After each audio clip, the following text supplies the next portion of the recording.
Hello, everybody. This is a new episode of Ink to Table. I'm here with my lovely co-host. Caleb, and we are here to introduce a special bonus episode. We interviewed Joseph Karg, who is the writer and artist of a book on Kickstarter right now called Dear Bernadette, which is sort of a collection of art and a series of letters to his young daughter. It's a very cool book that really blew past its funding goal. It seems to be getting some attention. And I've known Joe for a long, long time, like 9 years. And he's one of the guys who sort of got me thinking about Kickstarter and is, something of a mentor figure to me. So when he hit me up and asked if he could be included on Ink to Table, of course I said yes. And his book is looking awesome, and so we just had him on to have a conversation about it. And in just a minute here, you'll get to hear that conversation. But before we do that, we wanted to take a moment to remind you guys who are listening that, as always, Curtis and I are always launching projects on Kickstarter, and we both have one live right now. So Curtis, you want to give us a quick pitch on yours and tell us what it is? Yeah, mine is called The Dragon Grit. It's got dragons, and it's a Western. It's killing it right now. Issues 1 through 4 are live right now. It's one of my best Kickstarters I've had. Yeah, of What course. do you have? Right, and mine is called Banished Knights, and it's sort of like if Power Rangers met Avatar: The Last Airbender, but it's French. So that's what Banished Knights is. That's awesome. Is the comic in French or English? No, it's just in English. Okay, cool. But uh, for those of you listening, we're goofing, we're pulling your chain because Banished Knights is Curtis's excellent book that is on Kickstarter right now. It's the first issue. It's a very cool new series and my book is called Dragon Grit. It's fourth issue. It's on Kickstarter right now. So if you want to check out either of our books, we've got links on the Substack. So go ahead and give that a look. But enough talking about us. We've got a great interview with Joseph Karg. So let's get into it. Hello, everybody. This is Curtis Clow, and we're here with another episode of Ink to Table. I'm here with Caleb, obviously, as always, and we've got a great guest today. It's Joe Karg. Hello. Joe is somebody I've known for a long time, and he was one of the first comic book guys that I met way back when I was starting out, and he's got a new book on Kickstarter after about 9 years away from Kickstarter called Dear Bernadette. And I am just going to let Joe quickly explain what that is.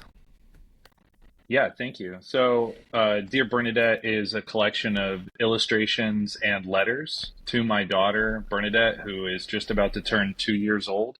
And it's kind of this project that came from a place of like breaking away from the industry, wanting to kind of draw and paint for myself and trying to find a version of that felt, fulfilling in some way. And so it was like, it's everything that I wanted to draw for the last 2 years, and then everything that I wanted to say about kind of what it is to be an artist and what it is to be creative. And it's like part parenting, almost like a memoir, part comedy, part art criticism, film criticism. It's like a pretty eclectic project. I'm really excited about it. Sweet. So the first question that I wanted to ask you, Joe, has to do with, we at Ink to Table, we're all about indie comics, obviously, but people like me and Curtis have been from the beginning really trying to grind it out as like indie creators, and Yeah. and to various degrees of success. But you have really had a lot of experience more professionally, and now you're coming into it as something that's totally creator owned. that's totally yours. And so whereas people who are in the shoes that Curtis and I are in, where we might we're doing our own thing and we're like, oh, maybe someday we would work for like a big company. You're kind of coming at it from the other direction. And I guess I want to ask you about like, what is your perspective, having worked for major animated TV shows and having worked for major video game and production companies, now coming into your own independent work? Like, why are you choosing to do that? And is, working for Marvel, Snap, and Hulu all it's cracked up to be? I mean, the short answer is no. Um, Otherwise, I wouldn't be here, you know. Mm-hmm. And I think that in a way we know that that's true because the last 25 years or so have seen the biggest comic book creators from these companies constantly leave these companies to the second that they can to make something that's theirs. And maybe part of that is, it's not just about profitability. The story of the Image guys leaving Marvel and becoming millionaires overnight is not the only reason that they left Marvel, right? Mm-hmm. And I guess what I would say, the short version of this is, even though I've had experiences working for huge companies or big IPs, I definitely never felt like I was one of the kind of chosen artists that like built like a massive online fan following, or got paid a really premium price to be at those companies. I always felt like a kind of like just a gun for hire that was not necessarily abused, but also certainly not like praised or rewarded. It wasn't like some cushy experience. And when those contracts are over, there is such a flatness to the experience. I kind of feel like, I remember when I was working as a background painter for Archer, those hours are grueling, especially if you don't know, in animation, usually the first half of the season, you're not allowed to work more than 40 hours a week. They want to cap that, and they want to control the money going out. But inevitably, the show starts to air, they're behind schedule, and then the expectation is that everybody's going to start working 45, 50, 55, 60 hours a week. They'll kind of politely ask you to take half-hour lunches. They'll send you a message at 5 p.m. asking you to stay till 7 instead of 6, these types of things. And it really starts to feel like a lot. And then the season's over, you go on hiatus, you don't have any money. So all that extra money, that kind of time and a half or double time that you're making sometimes when you're crunching, that feels like you're all of a sudden making way more money, is like this uncertain amount of money that you have to now live off of for some, undisclosed, unknown amount of time before maybe you're invited back for the next season or something. So there's a kind of a scrappiness that I feel like you have to have when you're like a freelancer and you're out there working for these big companies. The other side of it is like, because of that, I started teaching. I've been teaching college art now for 10 years. For 6 of those years were like just part-time. And that is another difficult situation to be in, because then you can't take on big jobs. You can't take on, not that I was offered, but like if Marvel had knocked on my door and said, we want you to do this 4-issue miniseries or something, it would have been so difficult to figure out how to juggle that along with teaching or the other freelance that you're doing, that kind of thing. So, yeah, I kind of found myself in this position where, like, by the time my daughter was born 2 years ago, I was full time teaching at Kennesaw University, which is just north of Atlanta. And I was on a tenure track for being a professor. And I had always felt like that was something that I would just step away from as soon as some big art job came along. And then my daughter was born, and the insurance mattered, and my pension started to feel nice. And I also had at that time I was working on Marvel Snap, and I was feeling a lot of frustration working on that project, which I'm happy to go into if you want.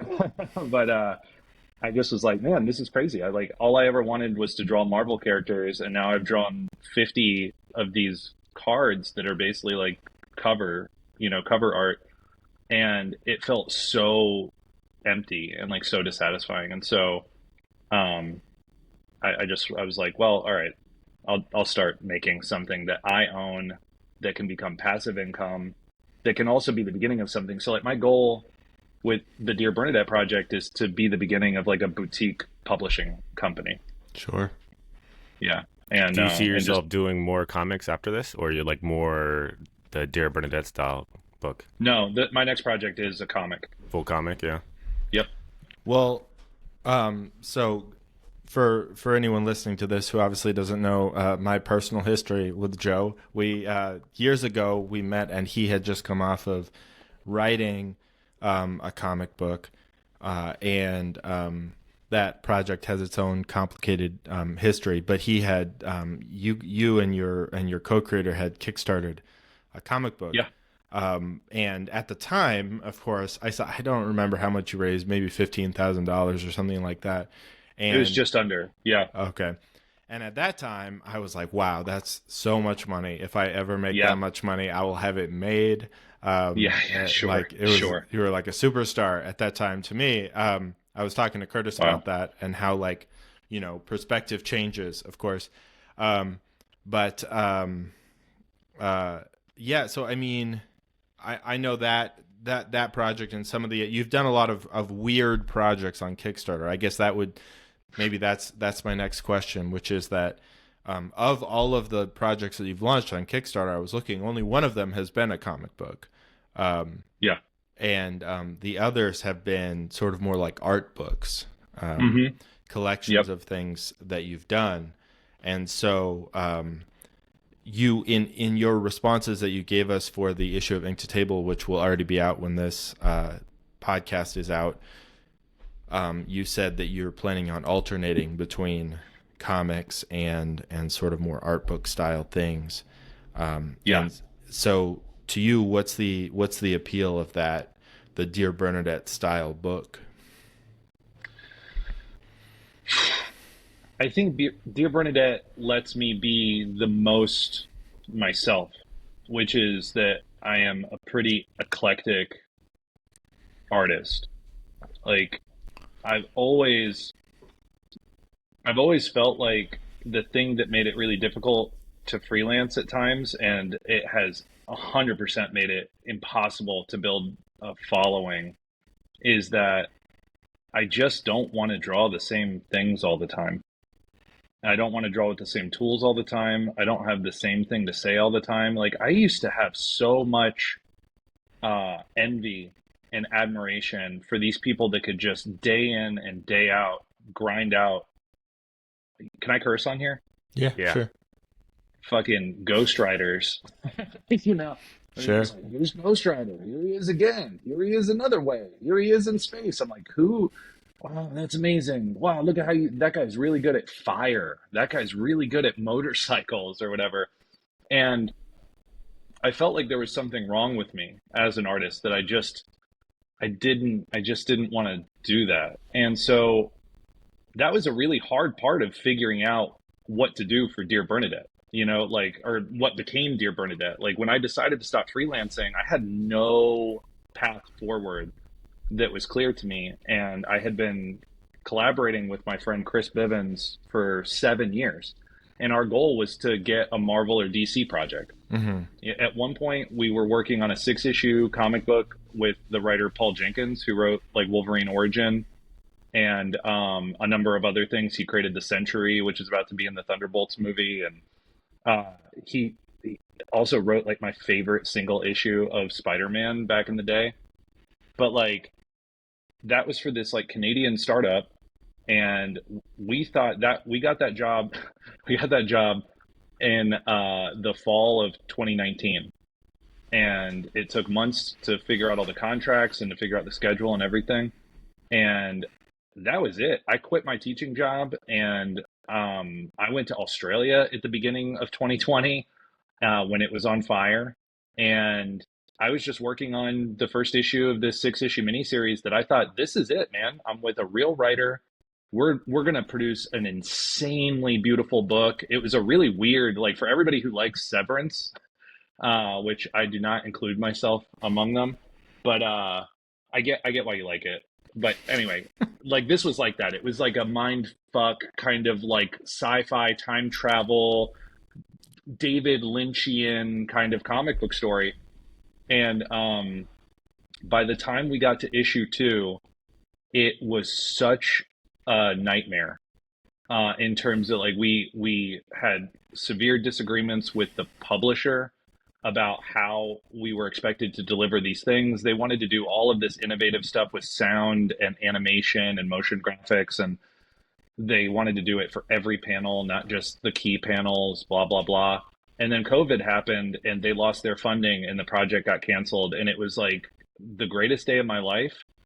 And also a huge bummer because it felt like this, even though it was going poorly, I was still excited to at least finally have a comic book out there that was mine. And then not too long after that, I think we were already working on Marvel, what became Marvel Snap. We didn't know what it was at that time, but I tried to get a few more comic book ideas started with Chris, and I just couldn't get them off the ground. Yeah.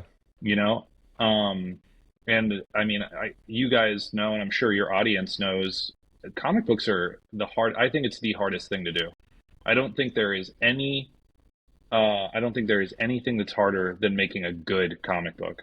Sure. And so, to circle back to your question, one of the reasons that I'm making an art book, which, you know, collection of a bunch of different illustrations and stuff, was I needed a project where I could draw a lot and kind of figure out what worked best for me before I sat down to do a graphic novel. Sure. And I have 100% cracked the code with Dear Bernadette. Like you'll see, like it's incredible. Like I'm proud. There is no filler in that book. There's not a single image that I'm not proud of. But you are going to see someone experimenting. Like there is Sure. a lot of different stuff happening in the effort of trying to find something that I can sit down and singularly produce for the next year. So, speaking of, to tie it back into comics, you know, the first comic that I ever read of yours was something you had written for another artist, and then you talked about this other project that never got off the ground, got canceled, was for another artist, or for another writer, sorry, that you were going to draw. So that your comic that you're going to come out with next year, are you writing and drawing that? I'm not sure how that's going to come out. I'm working on it with my friend Ryan Prowse, who is a filmmaker. He's a writer, director. He's got a feature film coming out this year called Night Patrol, which I'm extremely excited about. It's like a vampire movie. But at this moment, we're still kind of like figuring out what our dynamic is. I will have story credit on it. So guaranteed, like we're going to develop the idea together, but whether or not we're co-writers or I'm just like a story credit and he's like a writer credit, I don't know. Sure. But and also it's possible that we won't end up. It's a weird time to ask about it, only because like I wrote something that I liked. I wrote an outline that I liked, and I had a conversation with Ryan this week about it, and he said that he likes it, but he just doesn't see his way into it.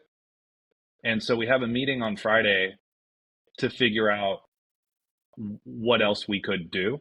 Sure. And I think that the way that I currently feel is either we're going to have a meeting on Friday and I'm going to be really excited about this new idea, or we're going to have a meeting on Friday and it's going to confirm a kind of a feeling that I have about how excited I am about this idea that I've already come up with, in which case I think I'll just write it on my own. Sure. Do you have a preference when it comes to like writing comics to or compared to like drawing sequential art, or like would you like to work as a writer with artists in the future, or would you rather see yourself just kind of writing and drawing your own stories?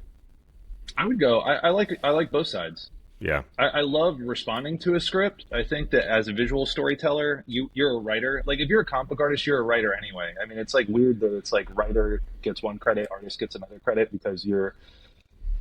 I mean, you're you know you are adding things and you are making. It's different than film. You know, like a cinematographer is in some ways more like the way that I think an artist is credited in comics, you know. But um, in comic books, you are a visual storyteller, and I mean, like obviously, the history of comics. There's so many examples of this where it's weighted way more one way than the other. Like Watchmen. I think we can give Alan Moore quite a lot of credit for the success of how all the images work inside that book because he's writing like a page per panel in some cases. And then you've got obviously the Stan Lee Jack Kirby dynamic where or Frank Miller was like this too. He would write a kind of an outline and let the artists flesh out quite a lot of the story there. So um, I'm happy to work with Ryan, but it is important to me that uh, I don't what I don't want is for him to just write a script and for me to interpret that because moving forward I've never been more protective of what I'm considering my brand. Sure. Um, and through Dear Bernadette, I've kind of figured out that there's this triangulation of like me as a father, me as a teacher, and me as a storyteller. And I want everything I do moving forward to very clearly reflect one of those or more of those facets. So, the story that I came up with is about two kids and it's a sci-fi plot and one of them's based on my daughter and I love that. I'm like very emotionally invested already in this idea of like just getting to draw my daughter for a year. So for us to do something different, it better be pretty good. So I think what I love about your current project and everything you've been talking about is that it's so clear that becoming a parent has like fundamentally changed how you view your work and how you view like what you want to be doing with your time. And that's something I can fully relate to, because I'm a stepfather and like that has been like a really dramatic um, change in how I view things. I Hmm. take risks differently. I Yeah. exercise my creativity differently. It's like you said about your teaching job and okay, you have benefits and you have health insurance and this stuff, and that all of a sudden really, really matters. Um, Yeah. and so that's definitely like something that I've started to do is, kind of view the decisions that I'm making differently. And the fact that you're like so thoroughly incorporating that into your art is I think really cool, and it feels very authentic to where you're at as an artist, which is Yeah. exciting. Yeah, it's nice. I've been telling people this last week since the Kickstarter has been going so well, that like I've never had a project that's such an easy idea to communicate and connect effortlessly to a really diverse amount of people. And I think what's really impressive about it is normally, if somebody tells me that they're launching an art book on Kickstarter, especially if they, haven't been launching a lot of Kickstarters, I'm like holding my breath, like this is not going to go well. And I Yeah, think yeah. that, and I think that the reason that yours is doing quite well is because I think of that authenticity. It feels very clear and vibrant, which I think is wouldn't be true of just like Joe Karg's uh, art book volume 3, right? Like, Yeah. um, Yeah. which just kind of feels 100%. like, oh, I took all the illustrations that I've made and threw them into a book and please buy it, and that's not what this is. Right. In fact, I mean, it's really funny. Like, I've become almost judgmental. Like what you just said, you're like, good luck with that. Or like that. What I think sometimes is like, what do I care? What do I care that you drew these 50 things, Hmm. or whatever. Um, but like the writing is what's interesting about my book. The images, I'm proud of the images. I think that I am demonstrating a certain level of like technical ability with the images, but the images don't mean they're so flat to me without the commentary, you know? Yeah. And also from the few I've sent it out to about 20 readers initially before I'm sending it. I hired an editor to do like an official, editing pass on it. Yeah. Uh, but I was really surprised when I got feedback from the people that read it that nobody said anything about the images. Huh. Like outside of the, oh, these are nice, but like 100, I mean, like literally it felt like 100% of the feedback I got was about specifics about this letter made me cry, or this letter was so interesting, I never thought about this from this angle, or you know what I mean, like, and that's what I want. Like it, I never thought of myself as a writer. Yeah. When I got hired or asked, the person I did El Grande, my previous successful Kickstarter, I did that with my teacher Elio Guevara, and he asked me to help him write it. And I think I said it like this in one of the answers to the interview that you sent me. But like I felt like I just spoke better English than he did, and that's why I got to be the writer of that. And it also was this experience of like, it was his project. It was always his project that I was just like pitching, Sure. pitching ideas for. And the end product is pretty messy because it's not a singular writer's vision of something. It's like it's like a thousand ideas that got whittled down to somebody's favorite five, Sure. and then those got kind of stuck together. And so I think something that I had felt at the time that I continue to feel about that project is that like I'm proud of it. It took us a decade and we worked really hard on it, but that is his book. It does Sure. not feel like my book.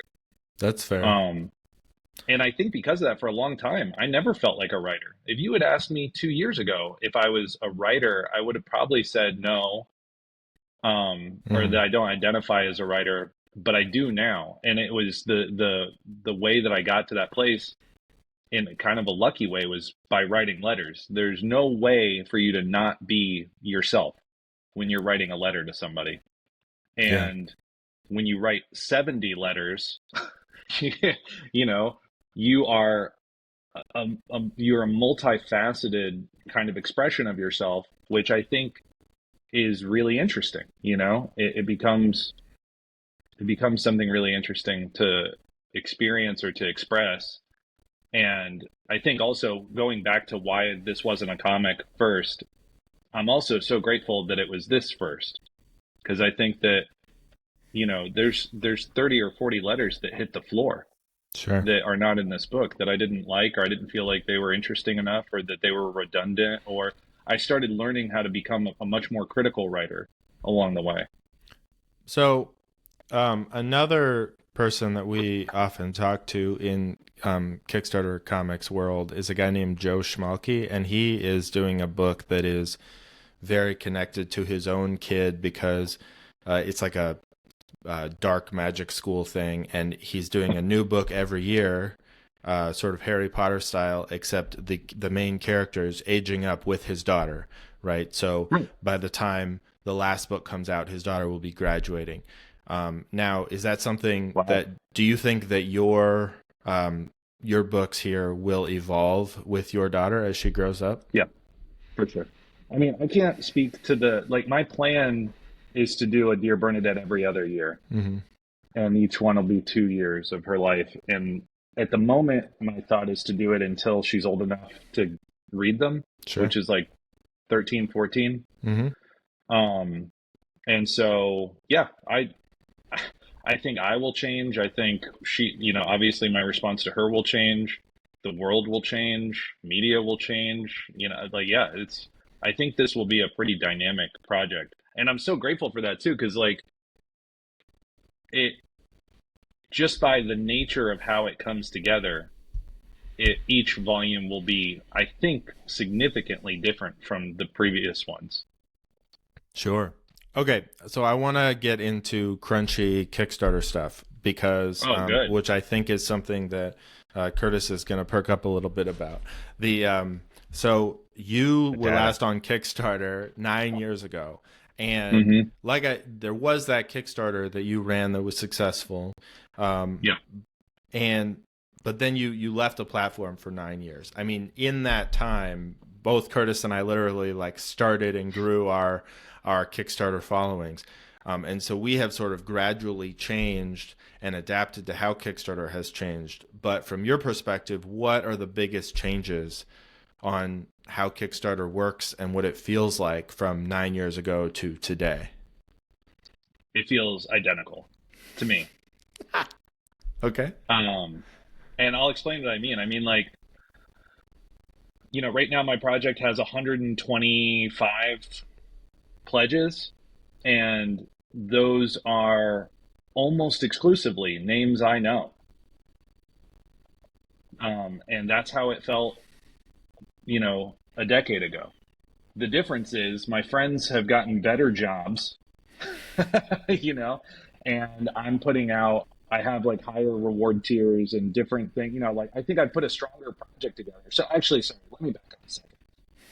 I do think that seeing projects like the ones that you guys do are like hugely influential on the difference for how I prepared for Kickstarter and my approach to Kickstarter this time. So I paid $1,000 to hire animators to help me, make that video.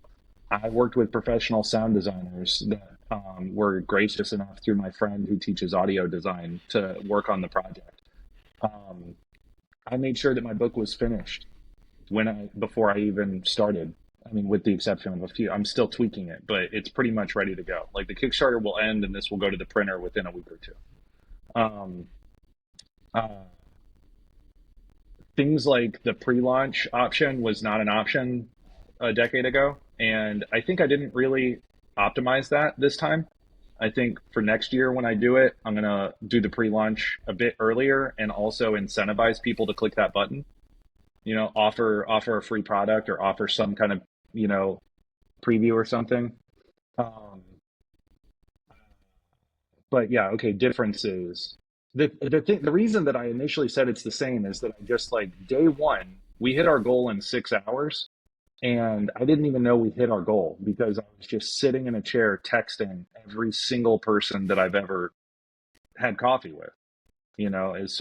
Just like trying to not sound like a robot, trying to be personal enough. But ultimately, it was that first day, which was about $6,800, was 100% me. That was just me texting people. Sure. The next 2 days, it went up to 8,300, and that was people that just hadn't seen my text yet. Do you you know, does it feel like it's like your first Kickstarter all over again? Because like the goal is as you launch more that you don't have to send out those texts and it just kind of comes more organically and naturally. Like yes, does this kind of feel like your first Kickstarter because it's been 9 years? it feels like every Kickstarter. This is my Yeah. fourth Kickstarter, and it's the first one. But that's my fault. That is my fault because every Kickstarter I've done has been really different. It's been really different than the other ones, and I was not building. I wasn't building a fan base. I wasn't building a mailing list. Like so. Um, I think that will change moving forward. Like on the heels of this Kickstarter, I'm going to launch a newsletter. I want to do like a monthly newsletter. I want to start to grab, in my surveys, I'll ask people if they want to join that. I want to start to build a relationship with like a really core dedicated group of people, which I learned from Caleb. Oh, thank You you. know, yeah, I I would. Go ahead. I wouldn't have thought to do that way if I hadn't talked to you a while ago. I forget when we had that conversation, but maybe a year ago. Maybe I don't know. But I mean, I feel like given having read a bunch of Dear Bernadette and just knowing you, I feel like something that feels like very Substacky that's like you just like talking about your art and your life would be something that people would be really into. And I feel like that could almost grow on its own, even independent of Kickstarters, which is, everything is like a feedback loop and helps it everything else. But certainly, if there was a Joe Karg Substack or newsletter where I got sort of things that feel like the essays in Dear Bernadette Yeah. every month, I would be very into that. Oh, that's great, man. I'm so happy to hear you say that because that is what I'm gonna do.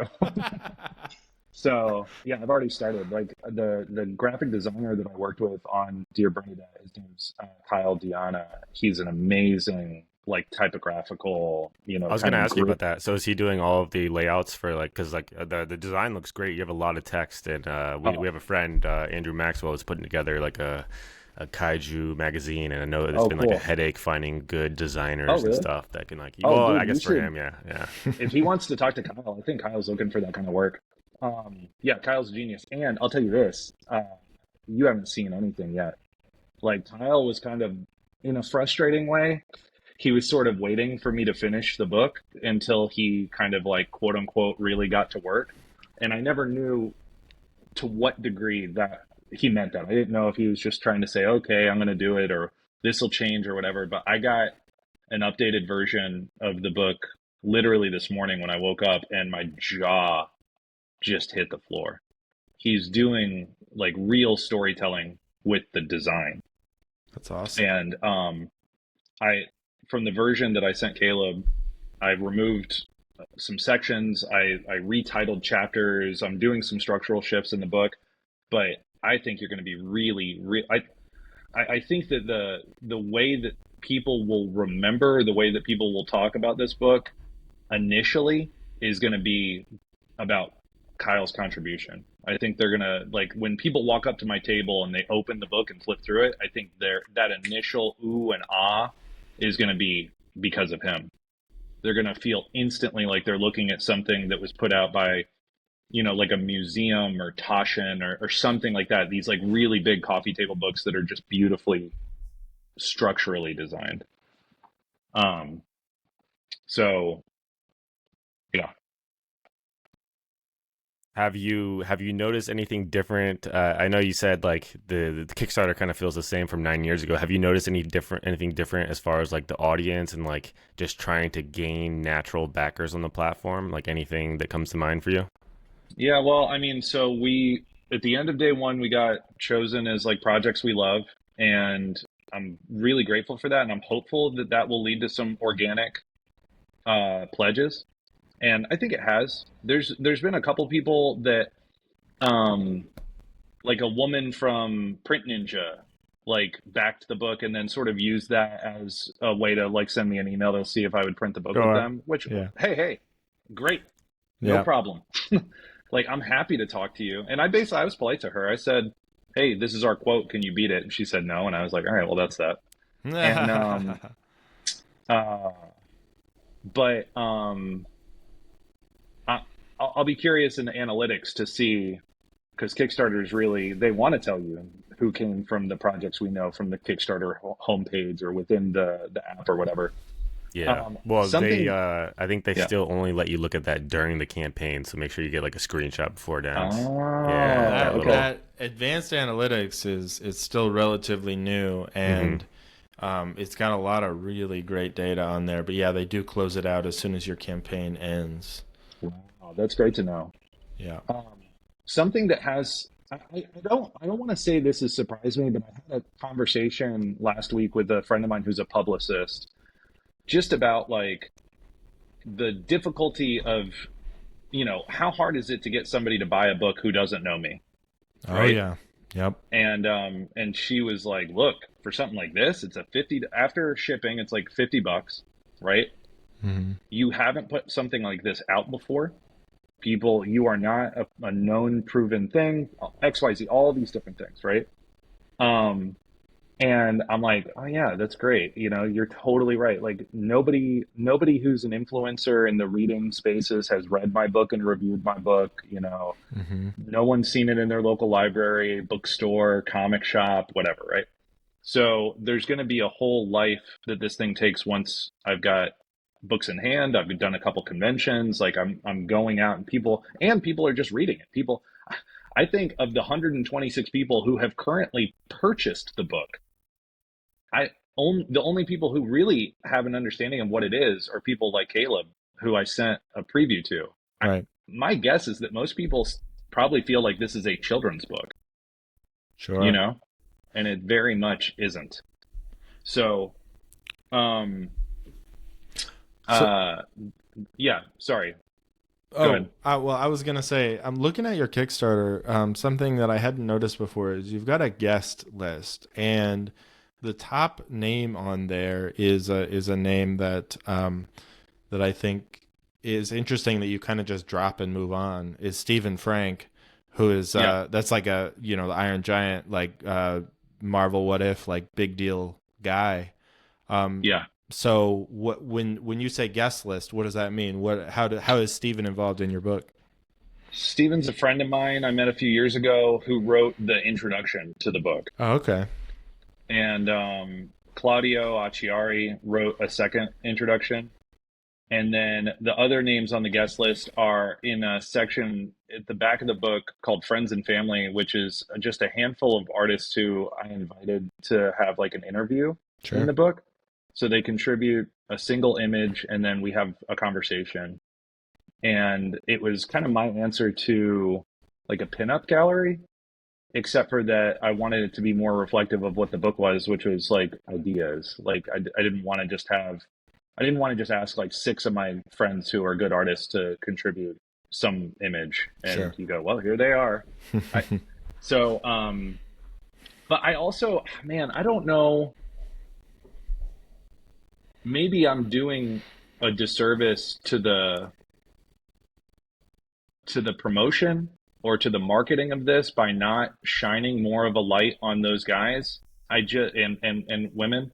But I think I feel a little bit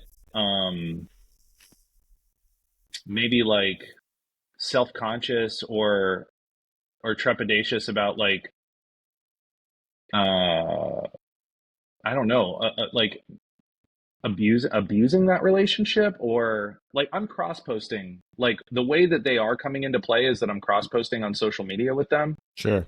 um and uh and um uh like Stefan and Claudio are sharing it in their stories, and so like I was hoping that they would share it, but not, it didn't feel like a guaranteed way that it would be a part of the marketing. So, Sure. yeah, so is that weird? I feel No, like I in your mean question, you're kind of like, why aren't you? a little bit. I I think it could only help the Kickstarter probably if you just better spotlight that on there. Probably, yeah. it's hard to say. To say. I mean, I know plenty of people on Kickstarter. If they had an introduction by someone like Stephen Frank, you would it would be like a big part of the marketing.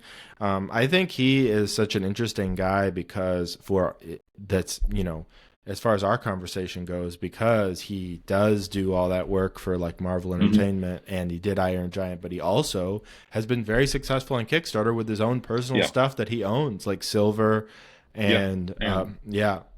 And so he's someone I met around the same time I met you, and I think that that's uh, it's a very, of course, different conversation. Like everyone's coming at it like no two paths are the same, but seeing that where he has both had that, like he has a big name, but also he's built yeah, up a Kickstarter following that feels almost independent of that, because of just I like think it is. yeah. Yeah, it does feel independent of that. Yeah. Um, but yeah, I mean, I if I had someone like that, um, writing a forward for my book, I probably would make a bigger deal out of it. But I also understand the weird guilt about it, and feeling like you want to be selling, like you're obviously not selling a forward by the dude Right, who worked on Iron Giant, right? You're selling your book, which is personal to right.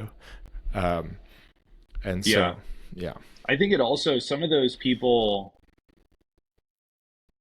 it just wasn't a conversation ahead of the Kickstarter, so they agreed to be in the book or to hmm contribute something to the book, which maybe what I should have assumed is that they would understand that that means I'm gonna like make a big poster, like spotlight them a little bit more. sure. But I did feel scared. I don't know why. I felt scared about that. I felt like what if he came on here and is he gonna feel like I'm trying to like use him, in some. I Yeah, mean, but I think if you as have, I'm saying it out loud, I think it's silly. I I think if you probably have should just someone update it.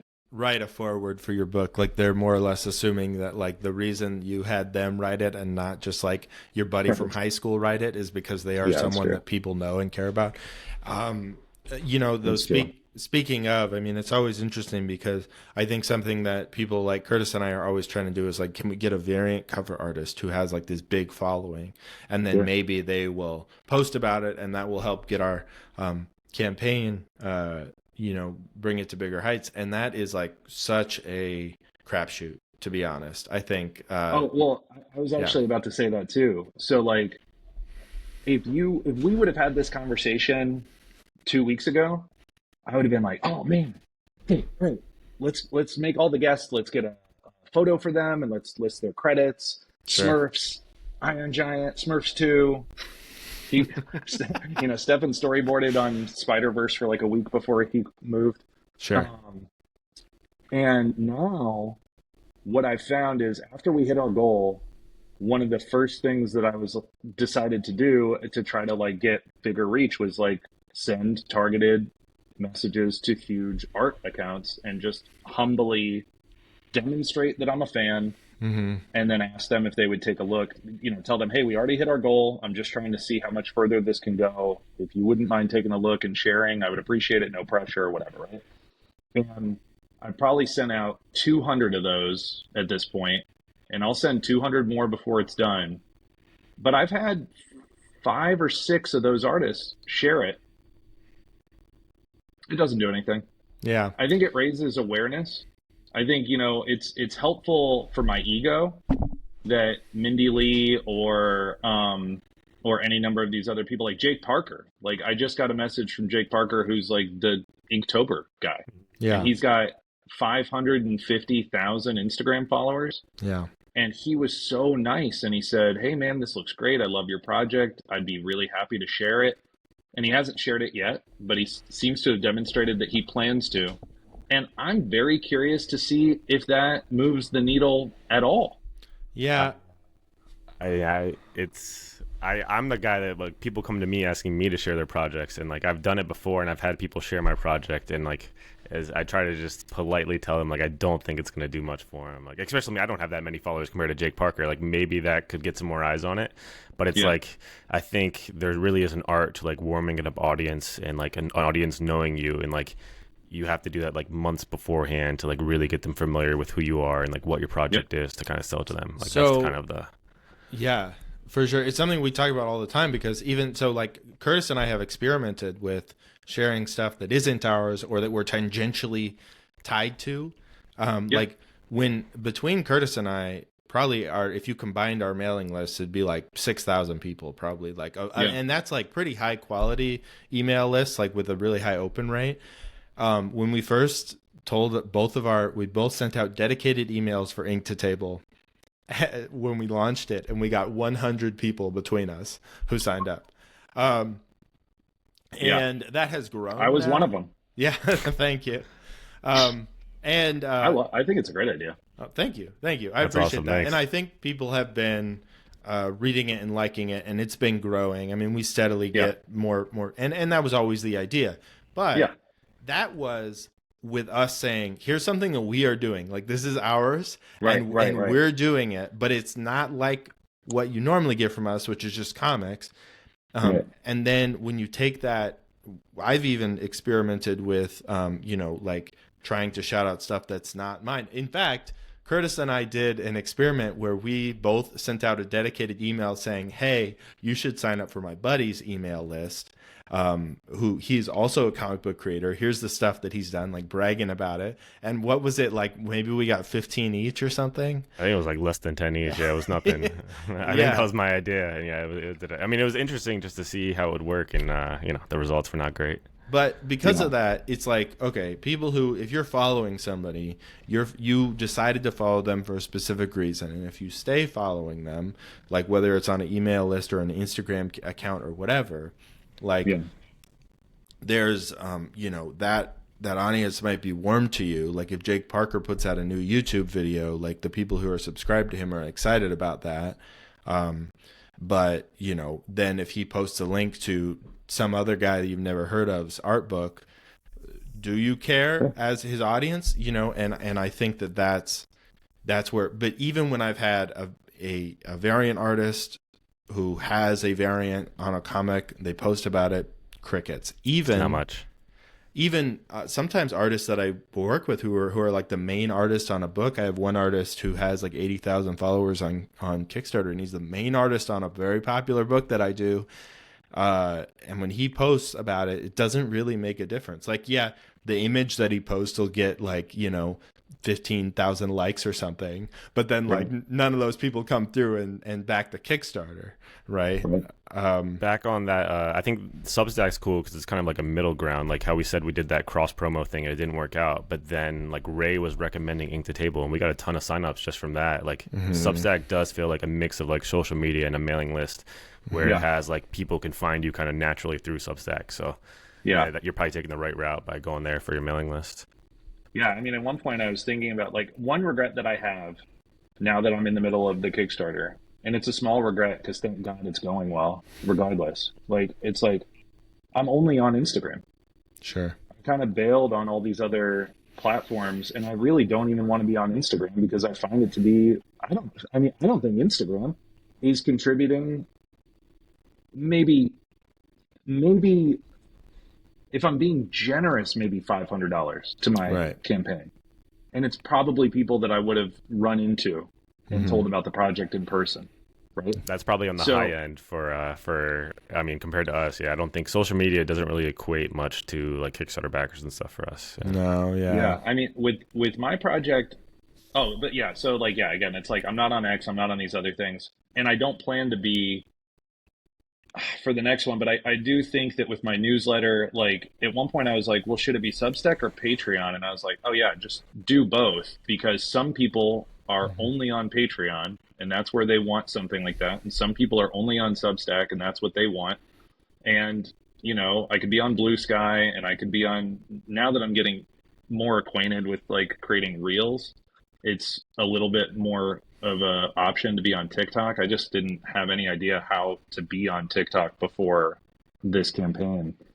But I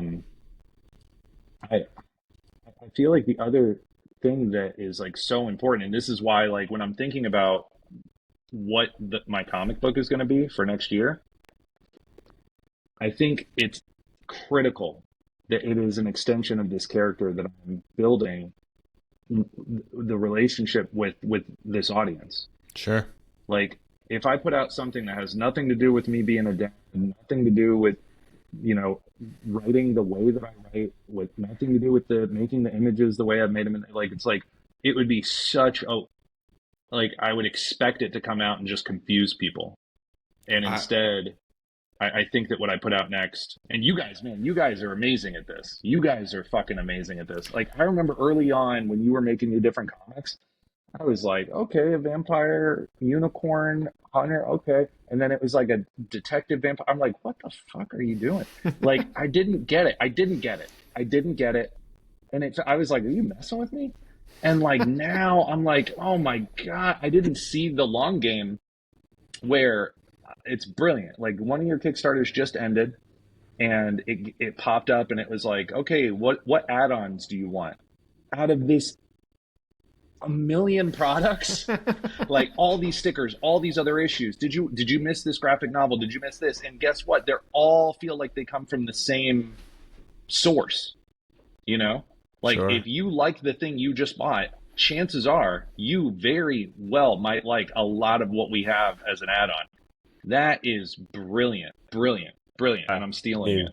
This is something that we've kind of learned the hard way through these years of Kickstarter, is when we do try to kind of go off genre, and we know, I mean, even our friend like Ray, who's had some of the biggest indie Kickstarters ever, when he even switches genres that your audience isn't used to, it can really flop compared to like when you know, that's the importance of like building that audience, getting it warm, and like sticking to a genre or like within a few genres and like having similar books. There's you know, it's just really an art to it, to growing your success. Yeah.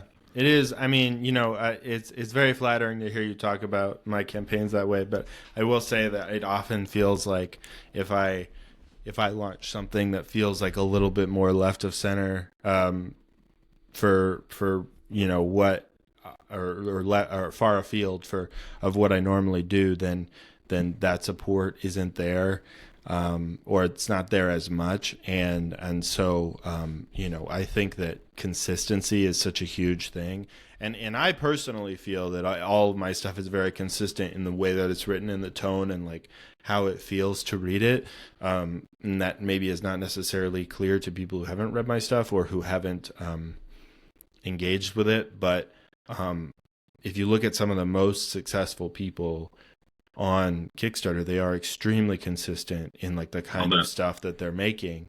Even if it's different books, it's like if they feel very similar, and whether that brand is like fantasy adventure, or if it's like porno comics, whatever it is, like Right. that consistency, I think makes a big difference. And so I think if you're talking about, okay, my next book, it's got to be about me being a dad, or about a young girl, or whatever that is, that connection, I think that is true, and that is going to make it feel coherent or consistent, which is a big deal. But yes, to address the other thing that you said, obviously everything that you make then becomes part of your back catalog, and if it's consistent, then because one thing that I will never regret is that even the books that weren't as big of a hit when I first launched them sell through. One of my biggest sellers on the backer kit is my book that I do called Space Monkey Nights Go, which is like a 90s Saturday morning cartoon thing that just has done terrible when I've launched it on Kickstarter, but I sell it consistently on the backer kit after campaigns. People are always wanting to pick that up, and so Can you talk about backer kit versus like packaging and shipping your stuff on your own? Well, you are still packaging it and shipping it on your own with BackerKit. It's just that BackerKit is a more robust survey tool that will let you offer those add-ons. It will. But you have to pay to use. They take a percentage of your Kickstarter funds. Yeah. Kickstarter is working on their own survey tool right now, which would be free, but they're years behind BackerKit. BackerKits let you do like weight-based shipping, a lot of cool features that it can be a pain to learn, but they have like great customer service and like walking you through it and stuff. Wow. Okay, so right now when my campaign ends and I send out surveys, what's limited about the surveys that I'm going to send through Kickstarter versus using something like BackerKit? Like, I know part of it is that I had to calculate shipping ahead of time. I don't think Kickstarter does post-campaign add-ons still in their surveys. Yeah. So BackerKit. Oh, so people can't. They have to choose their add-on. Up front. Add-ons are pretty like within a year, anyways, on Kickstarter. But I think you can only get them during the campaign. So, like I double dip. You sell add-ons through your Kickstarter plus in the BackerKit survey, and you always get people like buying them on either side. So it's just extra money. Charging shipping is a huge one. What else, Caleb? So when you're signed up for the mailing list, like the way you can sort through emails and stuff, it's just all very intuitive on BackerKit. Okay. There's like a ton of great tools for sorting. Like, okay, it integrates. I use ShipStation for domestic orders, and there's a lot of good shipping software, but I use ShipStation. It integrates directly with BackerKit, and I do all sorts of things like little secret menu rewards that people get for like commenting on my page or voting in surveys or whatever. Whoa. And it's so easy because what I do, like, okay, so I put out, for every issue of Dragon Grit, I put out a survey, a Google survey that's like, vote on which sketch you want to be made into the cover. And then I export a CSV of all the emails of people who voted. And then on the BackerKit, I just upload it, create a segment that is like, okay, people who backed to this and left a comment and got a physical copy. And then I can just pop that extra reward into all of their, into the packing list for every single one of those backers. And now I'm not having to cross-reference and check. It's just like super easy. So that that's awesome. Yeah. That's awesome. Now, BackerKit, since I haven't already signed up for it, it's too late for this campaign. Is that right? No, it's not too late. No, you still Oh, really? could, but if you're You're not, I mean, it's not always worth it if you don't have a ton of backers. Like if you're not over 200, I guess it just depends. Did you charge shipping on this Kickstarter or not? Or Yeah. yeah, so you already charged shipping. So like so there. What percentage is this? Like 2% that they're going to charge you, Curtis? something like that. Yeah, It's yeah. like it's So I like don't know if it'll be worth the fee. It I just see. depends. Yeah.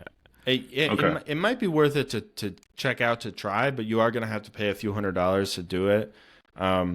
And since you already charged shipping on your campaign, then you're not going to be able to charge shipping again, obviously. But Right. one of my But your favorite add-ons would probably cover the cost of it anyways. The Yeah. add-ons that you would sell on Backer most likely if you Well, Depend- maybe because I don't really have. I don't have that many Right, add-ons right. for You have a this big one. It's backlog. more like I'm thinking forward. Yeah. I would Mhm. definitely say going forward, it's something that Yeah. you want to think Yeah. about. And the other thing that, so to get like maybe this is going too far into the weeds, but a few years ago, so I buy a lot of board games on Kickstarter. Like I'm a big board game guy.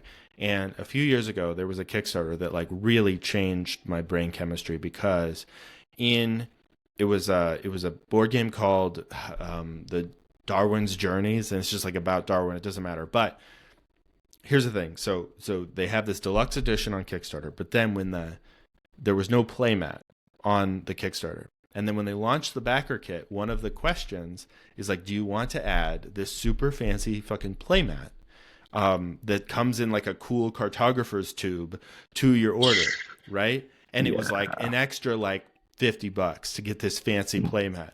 And I guarantee you they sold hundreds of those playmats. And ever since then, the question I ask Curtis all the time is, what's the playmat of comic books? Right. Right. Our conversation every week. Yeah. Yeah, we really do. And so something that I have been trying to do is like, what's an extra thing that when it comes to the backer kit is like a new add-on that wasn't offered on the Kickstarter. That's like an additional thing that's like hard to resist. You know, it's a good one. What? A frame for like a print. Like Sure. you're getting a print anyway. Do you want us to just give you this frame that already has a mat cut so that you can just like pop this print in and put it on your wall? People like they don't like paying a lot for frames. It's always a bitch to order. Like, Interesting. especially if it was like some kind of cool frame Yeah, that like matched the Interesting, color yeah. of the print or something like that. Like that could be. that could I'm, be cool. I'm doing that. I'm Yeah, gonna do it. You should do it. But yeah, so yeah, the backer kit is something that I think is so robust. And like Curtis said, right now at Kickstarter, in the last couple of years, they've realized that backer kit has like cornered the market on this post-campaign thing, and now Yeah. they're trying to do their own. Last year, Kickstarter hit me up to be involved in like a beta of their new pledge manager, but they still weren't offering new add-ons in the pledge manager. So I was like, I can't do it, man. I need to, once you have as many features or close to as many features as Bagger Kit, I can do that. But it's I mean, It should be coming out in the Interesting. next couple months. I mean, I know it's coming this year for sure, but it's the same way how BackerKit is now behind on crowdfunding, and they started a couple years ago after COVID, after Kickstarter had some mishaps. Yeah. So like now they're trying to catch up to Kickstarter on the crowdfunding side, and Kickstarter's trying to catch up on the pledge manager side. Just Yeah. the crowdfunding wars. Yeah. Do Let me you? ask you this. Oh Hang yeah, on. go ahead. I have a question for you. With Kickstarter is like the How to Think When You Draw and How to Think When You Write. Those guys, they make yeah. like $2 million per Sure. thing now, and they've got 8 volumes of that. Why on earth are they continuing to do Kickstarters? Why pay 5% of $2 million? Because you're still getting new people organically through Kickstarter every time, especially because they're with the algorithm gods, where they're like probably on the front page of Kickstarter right now for comics, and the amount of new people you get, where if they started their own website, a lot of, me and Caleb have seen many big people in the past go and try to avoid that percent that you have to pay Kickstarter. And like, if you can get a lot of returning backers, or if you already have a built up audience, like you're still going to do great, but maybe you would have more backers, and plus you're just getting new fans that you're going to then add to your mailing list to make the next one bigger. It's hard to imagine abandoning the platform. So the biggest example that I have of that is, are you familiar with Stonemaier Games, the board game company? So there's this guy, Jamie Stegmaier, years ago now, maybe like 2014 or something. He launched a Kickstarter for a board game called Viticulture.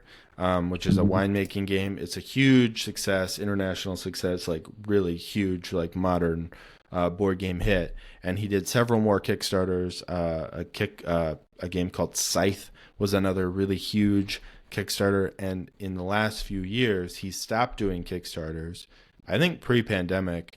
But at that point, within the board game world, I mean, he was like not just an indie success, Kickstarter success. I mean, he is like now represents like one of the like most well-known and respected board game companies in the world. Even though he started out on Kickstarter, I mean, this is like it's like, you know, it's like such a unicorn story. It's like Hugh Howey on Amazon with Silo, right? Like like similar to that, where it's like now he's like this massive success, and now he does he has his own website where obviously he's got distribution through through board game stores and through like Target and stuff, but then also you know, people pre-order his games on his website, and I'm sure that he makes just as much as he would on Kickstarter. But that's such a unique example of someone who has, you know, if you're the guy who made Wingspan and Viticulture, like you can do that. You know, if I'm like a comic book example is Iron Spike. Oh, maybe, but I'm thinking of Brian K. Vaughan. You remember years ago, Brian K. Vaughan did his own website. It might still be up, I don't know, where he was doing digital only. That project. Yeah, with Marcos Martin. Yeah, and it was pretty. I don't know, like the numbers wise, like I don't know if he ever like released like, but yeah, I mean, like, but if you're Brian K. Vaughan, you know, like you can kind of do what you want to do. But I think that, you know, Kickstarter is just such a powerful platform. And that's a question I got early on is like, oh, when do you stop using Kickstarter? And I'm like, when I'm Brian K. Vaughan, I'll stop using Kickstarter. Yeah, sure. For us, it's almost never, unless something gets as big as Kickstarter, like backer get crowdfunding, then of course we could switch over. But like doing our own site, probably never. Yeah. Do you have a prediction? Like right now, I'm like $50 shy of $10,000, right? If I didn't do anything else for the next 3 weeks, what would be your expectation for the end of this to be? I would say it depends on what your follower count is on your dashboard. You can see how many people. It's like 125 or something. It depends on the percent of those that have like already backed as well. Like that percent usually ends like somewhere around in the 20s, 25% or so. Because at 48 hours, so there's a lot of people following that haven't necessarily. I mean, that's just human nature. Yeah, people procrastinate, wait until the last second. So you're like in that dead zone right now in the middle of it where things get slow. And then in those last 48 hours, all those followers get a notification. And then they've even changed it where I think like the last 12 or 8 hours, you get another notification. So you get those like last 2 days. You get like another rush, which is never as big as the first 2 days, but it's definitely like noticeable. Yeah, I think interesting. It's so maybe this will. I mean, obviously, I'm going to keep working and like keep spreading the word. And I know that there's people that are in my life that are planning on doing it that haven't done it yet. Whatever. So like my guess is that it'll probably cap out somewhere close to like 14 or 15. You know, but I wouldn't expect it to go much past there. I think that's probably pretty reasonable. Usually, if you're at about the middle of the campaign, you know, you like depending on how much of a following you have on there and how much attention it's gotten, you can expect to maybe get another quarter to a third on top of that in terms of you know, but quarter to a third's not bad. Can I pitch you something? I'm curious what your take on this is. We only worked on the animation for this for like 5 weeks before the project, and it was never intended to be an animation that was so incredible that people were just sharing the animation, you know? Especially because it's targeted, you know, it's like it's just VO of me being like, hey, blah blah blah blah blah, you know, this is the project. For the comic book, I have this thought that the animation is like a preamble. It's like a 1 minute. And I was thinking about that board game that's huge right now on there, Flame and Fable or something like that. Fate. Is that what it's called? Fate and Fable? Yeah, Flame and Fate or something like that, yeah. Their animation is sick. And I know that the main guy did it, or he at least designed all of it. Yeah, it's beautiful. My thought was, what if I worked on an animation for the next year? And the point of it is that it's like the beginning of the story, and the final frame of the animation is the first frame of the comic. And it's like, you want to see more? Read the comic. I would And say, is that going to be like an advertisement, like the sharing it around, or I mean, more for the that'll Kickstarter be the video? video.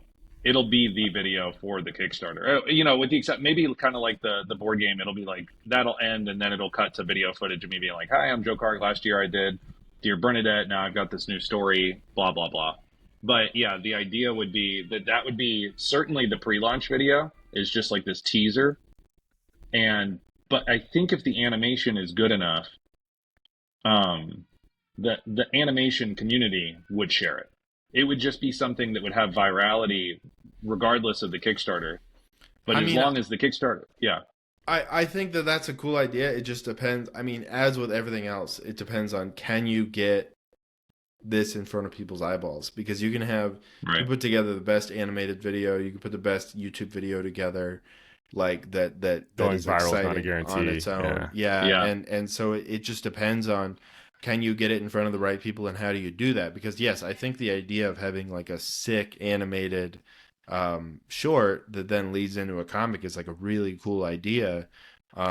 It just depends on I will think it people depends see on it? the resources, like the time and money and like the effort it would take as well. Because as for like Kickstarter videos, not that many people will even finish. Like if you look at your stats on your dashboard, like how many people watch the video and finish it, like it's ooh, always I a should very go look at low. that. Yeah. So like, is it worth the effort and money of doing it if all these people are not even finishing? Now, if you're going to be sharing on a social media and you have like some popular people sharing it, then maybe it's worth it. But like just for a Kickstarter video, probably not worth it. I think that is a thing where the culture on Kickstarter has shifted, especially in the last 10 years, is that I think 10 years ago you saw people putting massive amounts of effort into like professionally shot videos.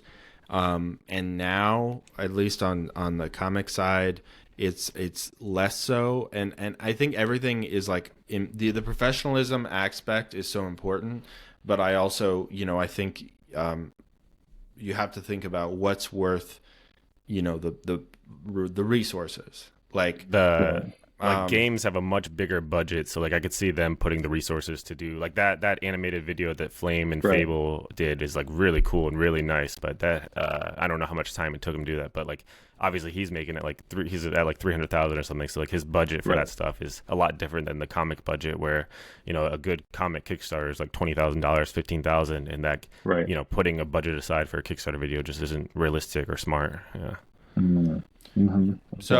so yeah, it's I mean, but if it's all connected, I mean, part of that is just like building your Creatively, brand. it's cool. It's cool It's for cool, sure. Yeah. Yeah, I think I like it, and I'm like, I feel like it could be good regardless. Like just a branding thing too. It's like, oh yeah, and you had that like sick animation. True. Um, I Also, storytelling wise, I think it's interesting that you're sort of introducing people to a world through this really beautiful other medium, and then kind of going like this continues on as like an illustrated thing. Especially if like my intention also is like the way that I want to stagger Dear Bernadette every other year. My intention also, and one of my criteria for this comic book is like it can't be a one shot. sure. Like it has to be self-contained, but the next year I'll do Dear Bernadette Volume 2, and then the year after that is Volume 2 of the Sure. Like I want to build something where people stay in the world, get to know characters. I think that you have an interesting, like, because you're an artist and you are the artist presumably on the comic book that you're doing. You can, that's another thing Curtis and I have talked a lot about, doing full graphic novels versus issue by issue. And of course for Yeah. us as writers, like it just makes so much more sense financially to do issue by issue. Right. But of course, an entire graphic novel is inarguably more appealing to the average reader, Yeah. because they get the full story, and then and of course people like if I I think a huge secret, a huge important part is like making something that feels exciting, that people like, that isn't just pretty, which is a battle we're all constantly facing on Kickstarter. But I have one more question for Yeah. you, which is you've talked a lot, both in your interview with us before and this time, about wanting something that's your own and to really be, making something that lasts for yourself, that doesn't feel hollow. So are you fully leaving the world of freelance art behind? This was going to be my same exact last question. As a guy who's done like the Kickstarter thing full time for 4 years and freelance writing, like it seems like you want to do Kickstarter because of the freedom you have to make whatever you want, but you have that nice day job with insurance and all that important stuff when you have a family and kids and stuff that I don't have. And like somewhere along the lines, like if you're trying to do this full time, like that freedom goes away because your decisions and like every project matters so much. Like I had a very similar question on like what your goals are if you want to do this full time, like if you plan on leaving that job and stuff. I'm not planning on leaving my teaching job. Yeah. So no. And I think even if these went huge, if I had a Kickstarter that made whatever $100,000 and I was able to somehow be like lucky enough to do that over and over again, I think I would still continue to teach because I really love it. I love being a teacher, and also the perks are, it's like I don't know, like yeah, I'm not sure what it would what it would take for me to just do this full time. It would have to be unbelievable success. Sure. But do you, because you have that stable teaching job, do you think that you will stop doing freelance work now? I have. I mean, I've stopped for the past 2 years in order to do this, and Yeah. my intention is to continue. The only thing I would say that's different is, like I'm gonna do I'm doing 2 conventions this year. I'm going to Heroes Con in Charlotte, and I'm gonna go to Dragon Con, Mhm. and I am interested in talking to artists that I like, who I either have a relationship with or I'd like a relationship with, and writers, and try to do some cover work, or at the very most, a backup, like an 8-page story. Sure. And I'll tell you this right now, if you're curious, I would do a cover for you. Like I just really like you, and I appreciate. I admire what you're doing, and I think it would be really cool to contribute to one of those projects, just because I like that connectedness. Yeah, hell yeah. The thing that I care way more about moving forward, and maybe this is just like middle life or whatever, is like relationships. Sure. So I would not do a cover to a comic I don't like. Sure. And I'm not really interested in working with anybody I don't, at the very least, like respect. And Sure. Like I think that's where I'm at. So I'm kind of like, I for mean, the most part, I'm not freelancing. Like I'm not a free agent. Like sure. encouraging people to reach out to me. If you hear this interview and you want me to do something for you, just be cautious. Be aware that I might say no. I mean, I think that's a really beautiful place to be. You're like, you have a job that you like, and you have stability for your family, and also you're able to devote your creative energy to just stuff that you care about and that you want to do. And I mean, to be honest, that's the dream right there. I mean, if Yeah. like I when I met you like 8 years ago or whatever, I thought you had it made, and I will say now, I still When think I was you have living it with made. 4 people. Yeah. Yeah. When Yeah. I was living in a basement with 4 people, yes. Oh, how I had it made. Well, Dude, it looks like as this interview goes on, I'm about to enter the Undying Lands, doesn't it? It's like I'm just like Frodo. I'm like, I have to get on a boat now. well, it's been great to talk to you, man, as always. Yeah. And Yeah. Please stay in touch. And Curtis, it's really nice to meet you too. Yep, great to meet you as well, man. Yeah, dude, I mean, I mean this genuinely. If you need anything, or if you want me to contribute to anything that you guys are working on, I mean, like I say this seriously, like I would do it as long as I had fun. I wouldn't even charge you for it. Okay. Yeah. So I have. That's awesome. We appreciate that, man. I have something in mind. Actually, that I will definitely hit you up on. I mean, I still have that illustration you did for A Small Favor years ago. It's still hanging in my oh, that's great. in my hallway. Wait, yeah. I gave you that?